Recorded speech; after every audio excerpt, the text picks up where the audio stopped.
সিদ্ধিরগঞ্জে সাংবাদিকদের সাথে অধ্যাপক মামুন মাহমুদের মতবিনিময় সভা অনুষ্ঠিত।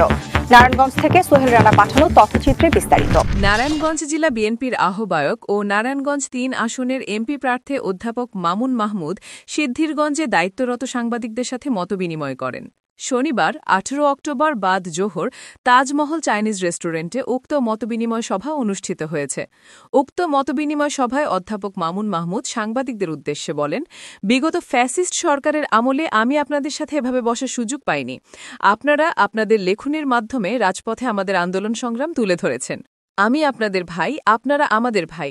আগামী জাতীয় সংসদ নির্বাচনে আমি নারায়ণগঞ্জ ৩ আসন থেকে নির্বাচন করতে ইচ্ছুক।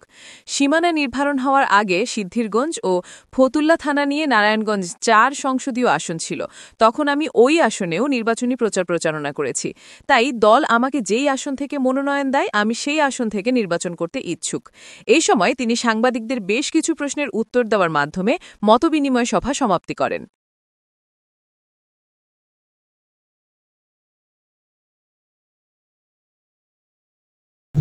এতে দেখা গেছে যে এরা একসময় আওয়ামী লীগের সময় এরাই অপকর্ম করেছে, এখন আবার এরাই আবার বিএনপি নেতাদের বিভিন্ন ছায়াতলে এসে ব্যানার পোস্টার করে একটু পদ পদবীর প্রতিযোগিতা থাকবে কিংবা নমিনেশন কেন্দ্রিক প্রতিযোগিতা থাকবে, কিন্তু এগুলো নিয়ে আমাদের মধ্যে কিন্তু কোনো কাদা ছোড়াছুড়ি হচ্ছে না কিংবা কোনো সংঘাত সংঘর্ষ হচ্ছে না। আমি যারা প্রার্থী হয়েছে সবাইকে শ্রদ্ধার সঙ্গে আমি বলতে চাই যে যার বলয়ের নেতাকর্মীদেরকে সেইভাবেই পরামর্শ দিবেন যাতে নিজেদের মধ্যে আভ্যন্তরীণ কোনো দ্বন্দ্ব বা কুন্দল সৃষ্টি না হয়। কারণ একটাই দল, একটাই প্রতীক, একজনই পাবে সেই প্রতীক। কাজেই চেষ্টা করবে বহুজন, পাবে কিন্তু একজন। সুতরাং আবার কি করতে হবে, নমিনেশন ডিক্লেয়ারের পরে আবার আমরা সবাই একসাথে হয়ে সেই প্রতীককে আমরা বিজয়ী করব। এটাই আমরা অতীতে যতগুলি নির্বাচনে বিএনপি অংশগ্রহণ করেছে অতীতে সেটাই আমরা দেখেছি। বড় দল প্রার্থীর সংখ্যা বেশি থাকবে এবং বেশি প্রতিযোগিতা থাকবে, এটাই তো বড় দল, এইটাই তো প্রমাণ করে যেটা বড় দল।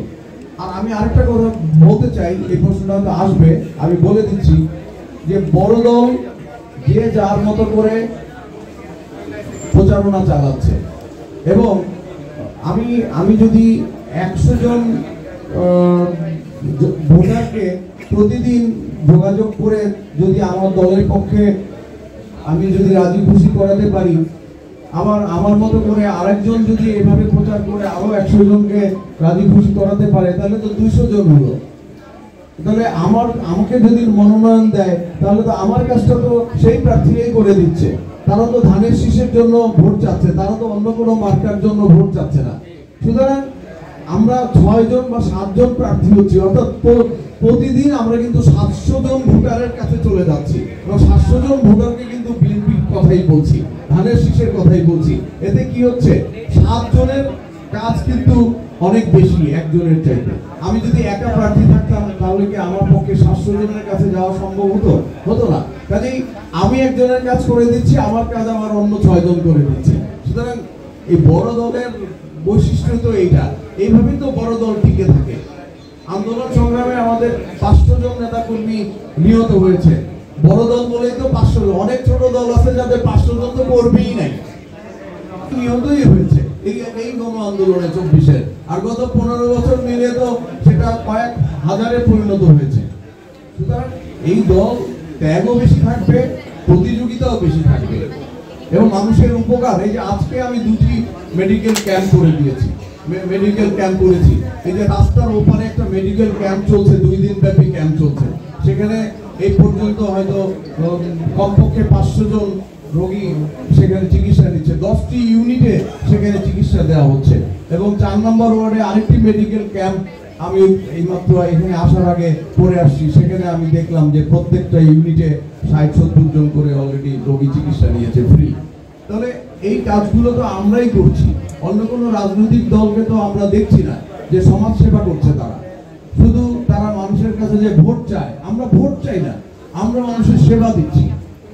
তার বিনিময়ে যদি মানুষ মনে করে যে না এরা দেশের সেবা করতে পারবে, তার বিনিময়ে তো মানুষই আমাদেরকে বলবে ভাই আপনাকে আমরা ভোট দেব।